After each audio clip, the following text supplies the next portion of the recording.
បណ្ដាលឲ្យការឈឺចាប់ឆ្លងមកបងឆ្លងជំងឺឈឺផ្សាពីរៀមរាយខ្ជិលដើរចេញស្របអារម្មណ៍ស្រឡាញ់ផងទើបព្រមស្មើថែស្នេហ៍អូនតែម្ដងតែអូនបែកចាត់ទុកបងត្រឹមជាអ្នកក្រៅអូនតែចង់មិនបាច់អូនជូនដំណើរព្រោះកាលអូនដើរមកមិនបានហើយកុំឈរយំយូរពេកគេនៅរងចាំភ្លឺទឹកភ្នែកបើ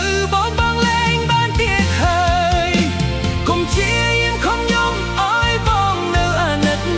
ព្រោះពេលនេះអ្នកខូចចិត្តមិនមែនអូនឡើយកាលវេនប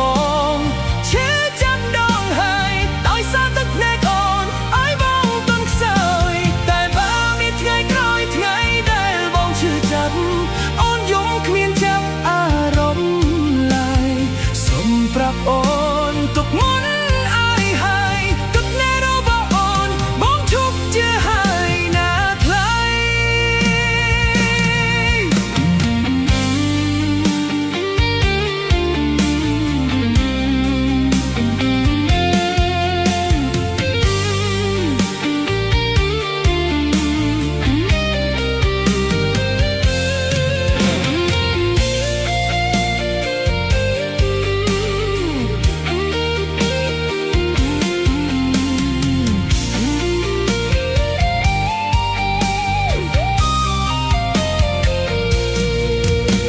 ជំងឺឈឺផ្សាពីរៀមរា